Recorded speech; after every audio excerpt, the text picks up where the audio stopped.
Very good morning to all of my dear student. आपको याद होगा हमने एक लेक्चर डाला था इलेक्ट्रोमैग्नेटिक इंडक्शन के ऊपर, जहाँ पे हमने मैग्नेटिक फ्लक्स के बारे में डिस्कस किया था।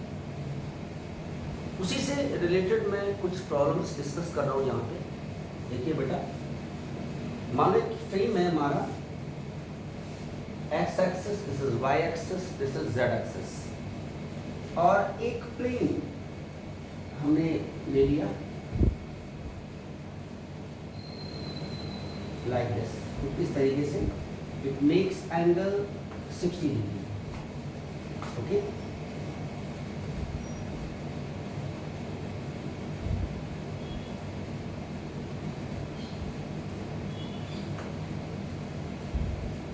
Like this. और हम कहते हैं if magnetic field in a region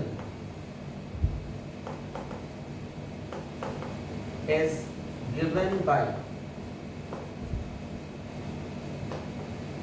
B is equal to B naught plus B1 x square I cap A B C। तो कहते हैं find magnetic flux linked with surface OABC। तो दिस इज द प्रॉब्लम।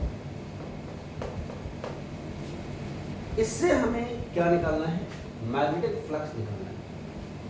कैसे निकालेंगे, ये चीजें हमें discuss करना है, देखना है। एक चीज और इसमें गिवन है, ये रेक्टेंगल है, this is length A and this is B। अब देखिए, पहले मैंने ऐसी प्रॉब्लम डिस्कस की थी जिसमें एक्स वाई प्लेन में लाई कर रहा था, वो आसान प्रॉब्लम थी। यहां पे देखना, एक छोटा सा एलिमेंट काटेंगे। देखिए,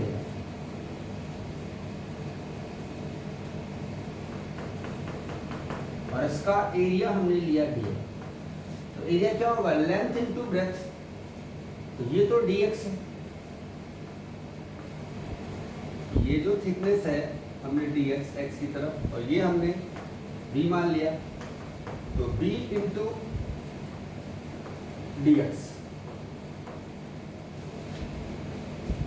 अब देखिए, अगर ये एक्स वाई प्लेन में होता रेक्टेंगल, तो इसका नॉर्मल किधर आता?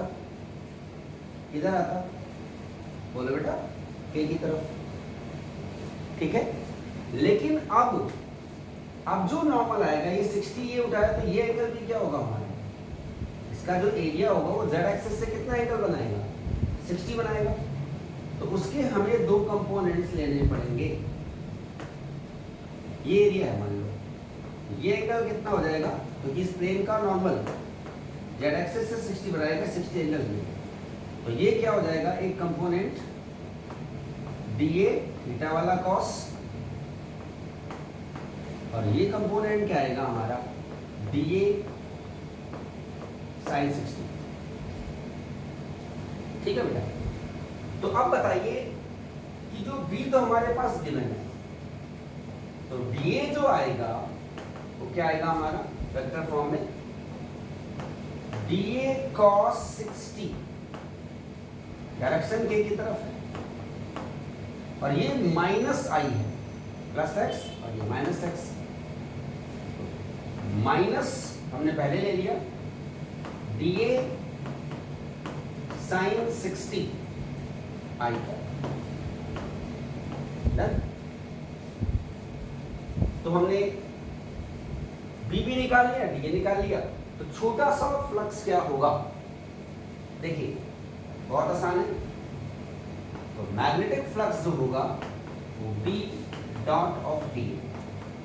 अब मैं यहां पे आपको डिस्कस करता हूं। इन दोनों का डॉट प्रोडक्ट निकालना है। समझिए पहले, बी डॉट डी तो देखो यहाँ आई कैप है, तो आई कैप डॉट के कैप आप जानते हो क्या होता है, 0 होता है।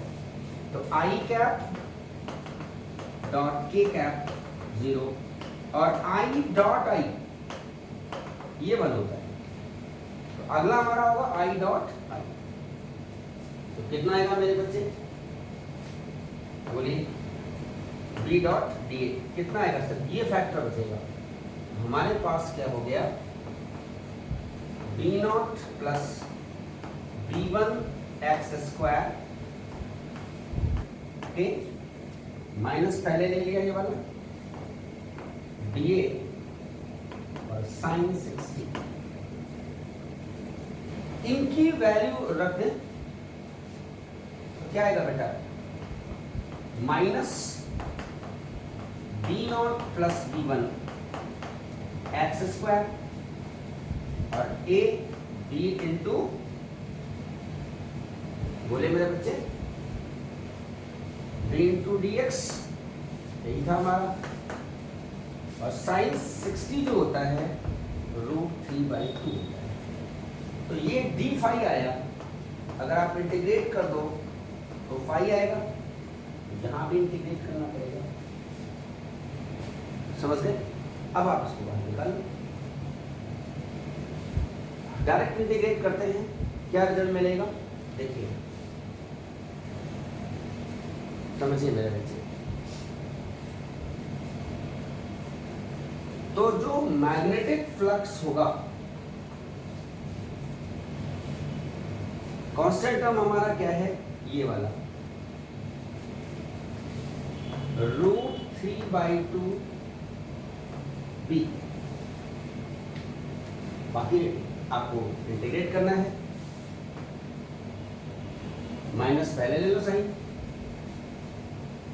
देखो b नॉट और dx लिमिट इसकी लोगे यहां से यहां तक, तो 0 से a, तो 0 से हमने a लिमिट ले ली बेटा। अब देखिए b नॉट dx, तो b नॉट x आ गया। अगर हम डायरेक्ट इंटीग्रेट करते हैं, यहां पे ध्यान देना,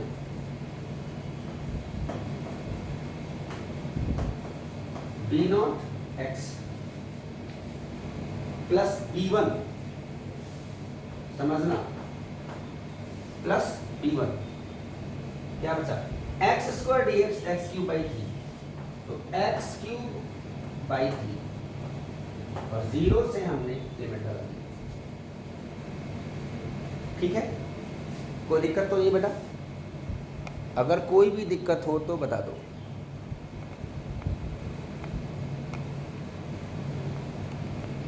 ओके,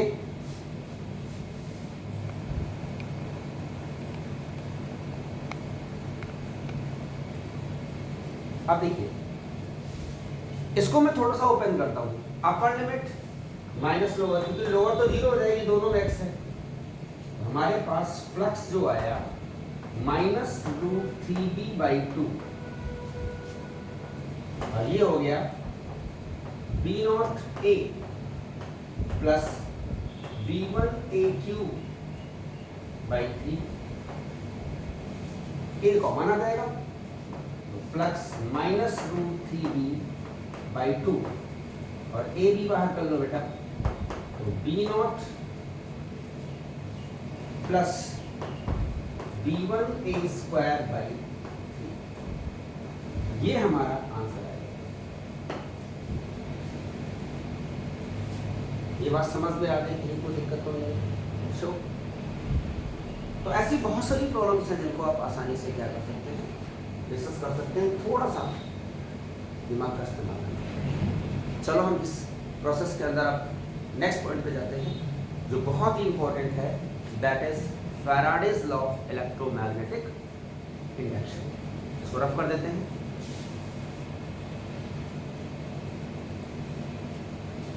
देखिए मेरे बच्चों, अब मैं एक बिल्कुल नया टॉपिक इसी से रिलेटेड डिस्कस कर रहा हूं, फैराडेज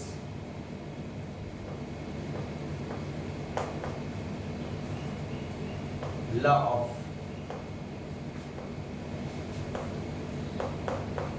इलेक्ट्रोमैग्नेटिक इंडक्शन, सब वेरी इंपॉर्टेंट। इन्होंने दो ला दिए थे, एक्सपेरिमेंटल ला दी। सबसे पहले मैं फर्स्ट लॉ की बात करूं।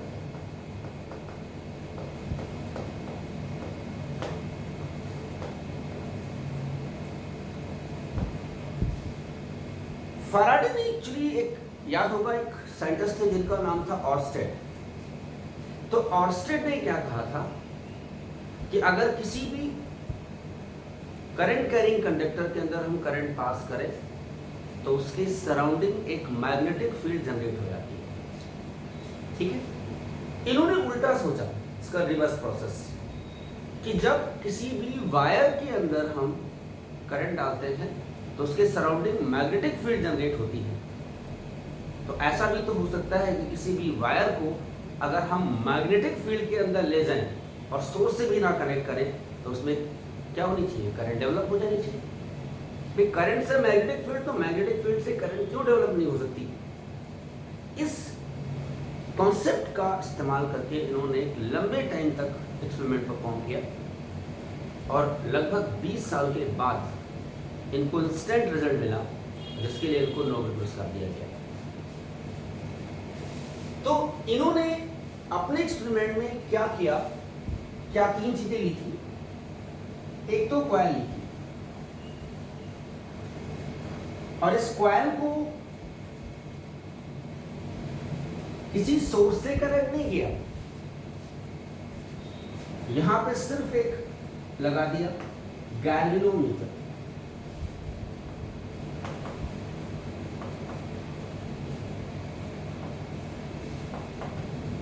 क्या लिया? गैल्वेनोमीटर। कोई सोर्स नहीं इसके अंदर, जो सिर्फ करंट के डिफ्लेक्शन को बताएगा कि सर्किट में करंट फ्लो हो रही है या नहीं हो रही है। This is coil. फिर इन्होंने क्या किया, एक मैग्नेट को, ये बार मैग्नेट है, आप जानते हो दो पोल होते हैं, दिस इज बार मैग्नेट। फिर इस मैग्नेट को कॉइल की तरफ मूव कराया और इन्होंने एक रिजल्ट ऑब्जर्व किया कि देखा कि गैल्वेनोमीटर एक डिफ्लेक्शन शो करेगा। डिफ्लेक्शन कब शो करेगा? डिफ्लेक्शन कब शो करेगा? जब इसके अंदर क्या होगी, करंट होगी। ये जो करंट हमारी है, इसका नाम इन्होंने दिया इंड्यूस्ड करंट। क्या एक्सप्लेन किया? इन्होंने कहा कि जब कॉइल और मैग्नेट के बीच रिलेटिव मोशन हो रहा है, एक वर्ड हमने इस्तेमाल किया है relative motion, between coil and magnet. अब समझना, रिलेटिव मोशन का मतलब समझिए। पहले जरूरी नहीं है कि मैग्नेट कॉइल की तरफ आए, हो सकता है कॉइल मैग्नेट की तरफ आए, या मैग्नेट कॉइल से दूर जाए, या कॉइल मैग्नेट से दूर जाए, या दोनों सेम डायरेक्शन में जाएं लेकिन वेलोसिटी डिफरेंट हो, या दोनों एक दूसरे को अप्रोच करें। Means there must be relative motion. ऐसा नहीं हो सकता कि दोनों मैग्नेट और कॉइल सेम डायरेक्शन में जाएं और सेम वेलोसिटी से जाएं, इट मीन्स इनके बीच कोई भी रिलेटिव मोशन नहीं होगा। अगर रिलेटिव मोशन है, if there is relative motion between coil and magnet, तो इन्होंने कहा कि कॉइल से एसोसिएटेड जो मैग्नेटिक फ्लक्स होगा, कॉइल से एसोसिएटेड जो मैग्नेटिक फ्लक्स होगा वो चेंज हो जाएगा। समझ गए? और अगर मैग्नेटिक फ्लक्स इस कॉइल से एसोसिएटेड चेंज होगा तो इसमें एक इंड्यूस्ड ईएमएफ डेवलप होगा। इंड्यूस्ड ईएमएफ प्रोड्यूस हो जाएगा किसके अंदर? कॉइल के अंदर। और अगर ये कॉइल क्लोज सर्किट की तरह एक्ट कर रही है, अगर ये कॉइल क्लोज सर्किट की तरह एक्ट करेगी तो इसमें एक इंड्यूस्ड करंट डेवलप होगी। ये हमारा क्या है, this is Faraday's first law of electromagnetic induction. तो क्या इन्होंने कहा कि ड्यू टू, स्टेटमेंट क्या है,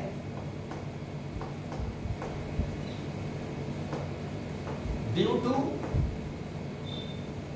relative motion between coil and magnet, between coil and magnet, क्या magnetic flux link with the coil क्या होगा, get changed as a result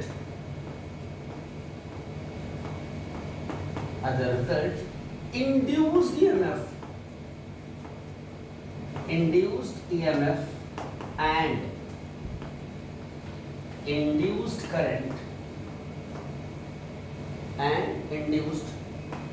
current will be developed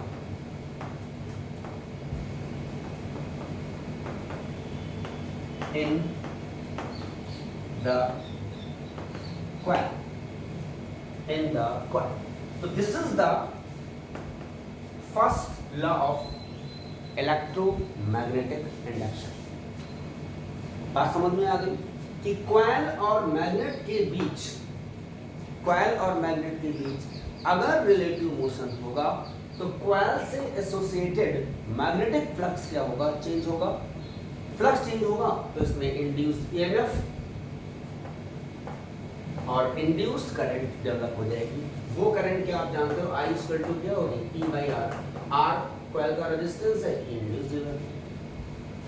लेकिन ध्यान देना कि अगर कॉइल और मैग्नेट के बीच रिलेटिव मोशन नहीं है तो कॉइल से फ्लक्स तो लिंक होगा लेकिन फ्लक्स चेंज नहीं होगा, और फ्लक्स चेंज नहीं होगा तो इसमें इंड्यूस्ड ईएमएफ या इंड्यूस्ड करंट डेवलप नहीं होगी। Is it clear to all of you? It means there must be flux link with the coil, it should be changed. बात समझ में आ गई? फ्लक्स चेंज होगा तो इंड्यूस्ड ईएमएफ होगा और इंड्यूस्ड करंट होगी। एक चीज तो ये हमने आपको डिस्कस की। एक पॉइंट मैं और डिस्कस करता हूं, जरूरी नहीं कॉइल मैग्नेट का ही हम एग्जांपल दें, ऐसे बहुत सारे एग्जांपल्स हमारे हैं जो मैं आपको दे सकता हूं। यहाँ पे देखिए,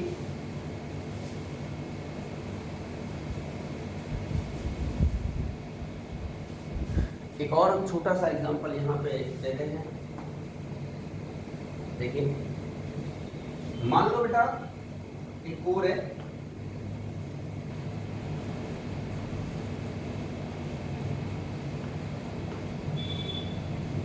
और इस पे दो कॉइल हैं। एक मान लो हमने ये कॉइल इस पे कर दी, ओके, और इसको हमने एक सोर्स से कनेक्ट किया और एक रियोस्टेट से और एक की से।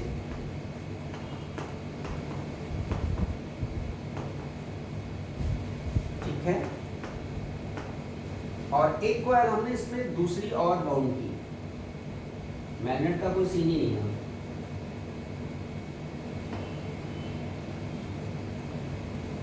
Okay, done.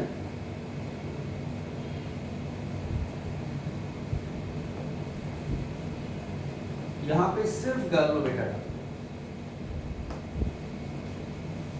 ठीक है। अब देखिए, अगर हम इसको क्लोज करें, करंट इसमें फ्लो होगी, तो इससे जो मैग्नेटिक फ्लक्स φ1 है वो चेंज होगा। करंट वेरिएबल लिख सकती है हमारी, 0 से मैक्सिमम वेलोसिटी के द्वारा हम करंट को चेंज कर रहे हैं, तो भी इस कॉइल से एसोसिएटेड मैग्नेटिक फ्लक्स चेंज होगा। तो इसमें इंड्यूस करंट भी डेवलप होगी इसके चेंज होने के कारण इसमें induced EMF and induced current क्या हो जाएगी, डेवलप। समझ गए मेरे बच्चे?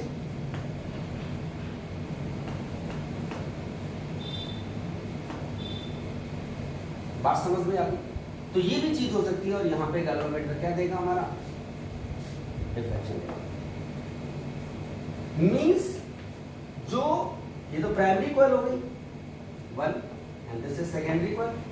तो अगर इस कॉइल से एसोसिएटेड मैग्नेटिक फ्लक्स चेंज करेंगे तो उसके नियर बाई जो कॉइल हमारी है, ये आप देख रहे हैं, this is near by coil, तो इससे भी एसोसिएटेड कैसे चेंज होगा मैं आपको दिखाता हूं। These are the magnetic field lines, ये हमारी चेंज होगी। यहां पे भी क्या है, आप जानते हो जब मैग्नेट की बात करते हो तो आप सभी आपने पढ़ा होगा, देखो ये मैग्नेट है साउथ नॉर्थ, तो यहाँ पे जो हमारी मैग्नेटिक फील्ड लाइंस है हमारी वो आती है लाइक दिस, ओके, इस तरीके से। तो अगर हम मैग्नेट को पास ले जाएंगे कॉइल के तो ऑब्वियस सी बात है इसमें इसका जो फ्लक्स होगा फाई इक्वल टू क्या बताया था मैंने, बी डॉट ए। तो एरिया तो सेम है लेकिन बी तो हमारा चेंज होगा ना। आप देखिए यहाँ पे भी B1 है, यहाँ पे क्या है B2, तो ऑब्वियस सी बात है B1 बड़ा है B2 से। समझ रहे मेरी बात? तो जब आप इसको पास ले जाओगे तो मैग्नेटिक फील्ड लाइंस की संख्या क्या होगी, इससे जो पास हो रही है वो चेंज होगी। आर यू गेटिंग मी और नॉट? लाइक दिस, पास ले जाएंगे तो मैग्नेटिक फील्ड लाइंस बढ़ेंगी, तो जब बढ़ेंगी तो B बढ़ेगा तो फ्लक्स क्या होगा हमारा, चेंज होगा। फ्लक्स चेंज होगा तो इसमें इंड्यूस ईएमएफ और इंड्यूस करंट होगा। हाँ, अगर मैग्नेट को दूर ले जाते हैं तो यही मैग्नेटिक फील्ड लाइंस की संख्या क्या होगी, कम होगी। जब कम होगी तब भी उसमें इंड्यूस ईएमएफ और इंड्यूस करंट क्या होगी हमारी, डेवलप होगी। करंट तभी डेवलप होगी जब सर्किट क्लोज होगा। ध्यान रखना, ओपन सर्किट के अंदर इंड्यूस्ड ईएमएफ तो डेवलप होगा लेकिन इंड्यूस्ड करंट डेवलप नहीं होगी। क्या ये बात समझ पा रहे हैं आप लोग? मुझे लगता है यहां तक कोई दिक्कत नहीं होगी, इसको समझना।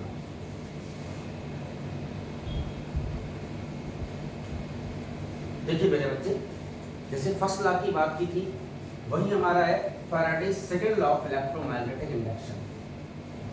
मैंने कहा था कि अगर कॉइल और मैग्नेट के बीच रिलेटिव मोशन हो रहा है तो कॉइल से एसोसिएटेड जो मैग्नेटिक फ्लक्स है वो क्या होगा, चेंज होगा, और इसमें इंड्यूस्ड ईएमएफ प्रोड्यूस होगा। ये चीज मैंने डिस्कस की थी। और इंड्यूस करंट, चूंकि सर्किट हमारा क्लोज है तो इंड्यूस करंट भी डेवलप होगी और गैल्वेनोमीटर डिफ्लेक्शन शो करेगा। सेकंड लॉ ये कहता है कि रिलेटिव मोशन के कारण जो कॉइल में इंड्यूस्ड ईएमएफ डेवलप होगा, the induced EMF develop between the coil, एक मिनट ध्यान देना यहाँ पे, the induced EMF produced in the coil due to relative motion between the magnet and coil is directly proportional to the rate of change of magnetic flux linked with the coil. This is the Faraday's second law of electromagnetic induction. तो second law क्या कहता है, ध्यान देना, जो statement है क्या कहता है मेरे बच्चे, due to relative motion between coil and magnet,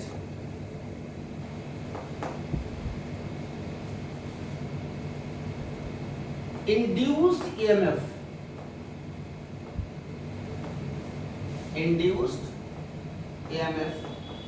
produced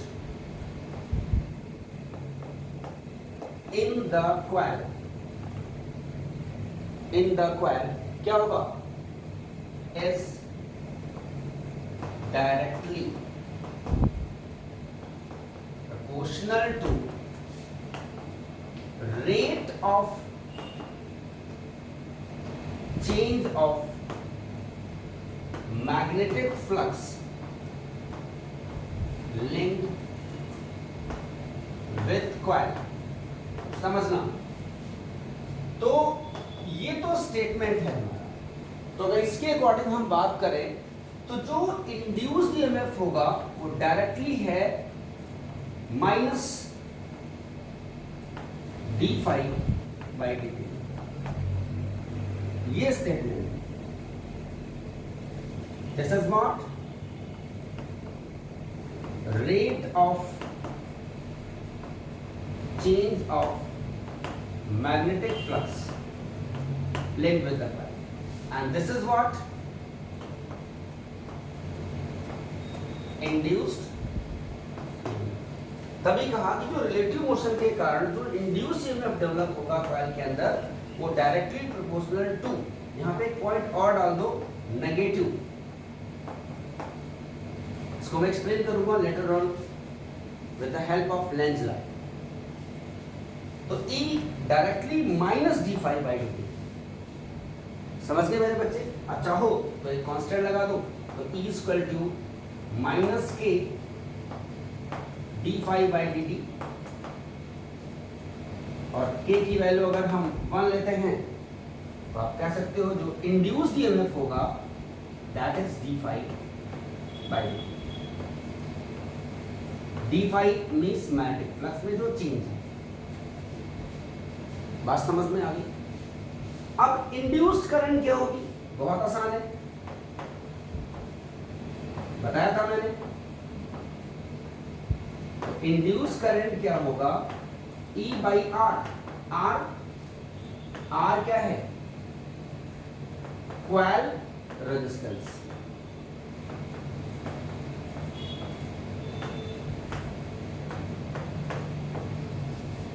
coil का रेजिस्टेंस तो बहुत ही आसान है बेटा।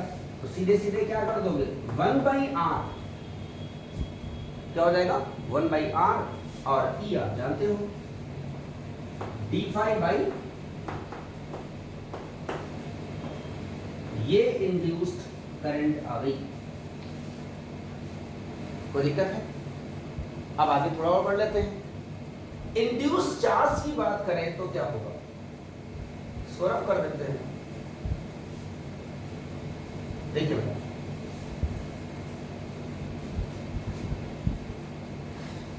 ध्यान देना यहां पे, इंड्यूस्ड चार्ज Q बराबर क्या होता है, I इंटू dt। I क्या है बेटा, 1/R d∅/dt, और इंटू dt, ये कट गया। तो जो चार्ज आया क्या आ गया बेटा, d∅/R। क्या ये बात समझ में आ गई? एक बहुत इंपॉर्टेंट चीज यहां से निकल रही है कि जो इंड्यूस चार्ज है वो टाइम इंडिपेंडेंट होगा। Time independent, what does it mean?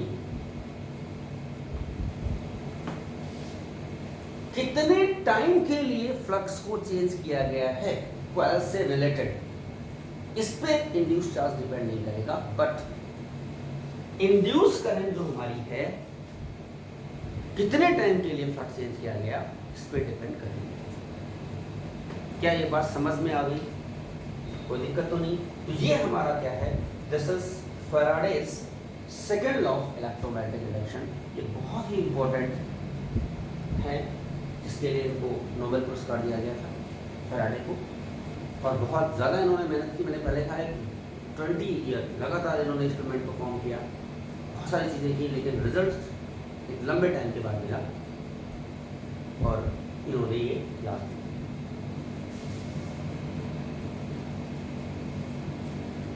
देखिए मेरे बच्चे, मैंने कहा था जो इंड्यूस्ड ईएमएफ या इंड्यूस्ड करंट डेवलप होगी उसका डायरेक्शन क्या होगा, ध्यान देना। कैसे निकालते हैं? डायरेक्शन ऑफ इंड्यूस ईएमएफ या induce current, Fleming right handed rule, right handed thumb rule का इस्तेमाल किया गया। किसके लिए? टू फाइंड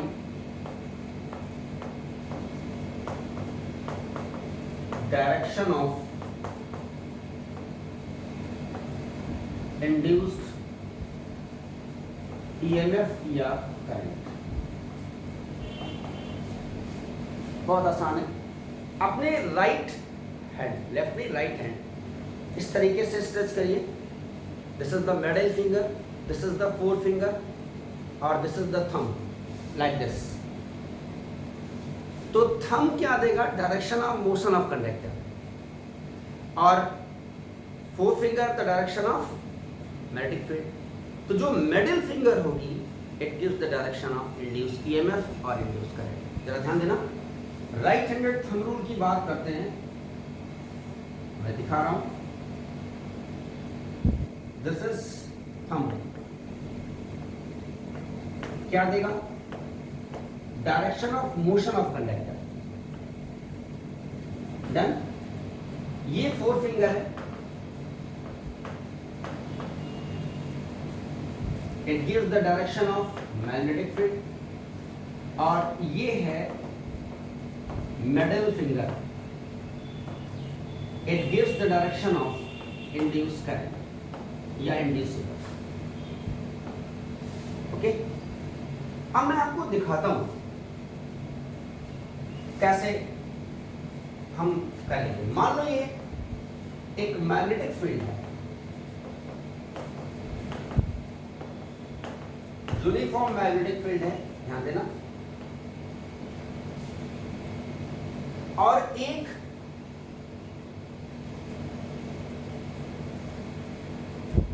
रेक्टेंगुलर कॉइल है जिसको v वेलोसिटी से हम ड्रैग कर रहे हैं किसके अंदर? मैग्नेटिक फील्ड के अंदर। तो ऑब्वियस सी बात है इससे एसोसिएटेड जो मैग्नेटिक फ्लक्स होगा, एरिया कांस्टेंट है इसका, अंदर ले जाओगे तो फील्ड चेंज होगी, मिस फ्लक्स बढ़ेगा, फील्ड लाइंस पास होगी ज्यादा तो फ्लक्स इंक्रीज होगा।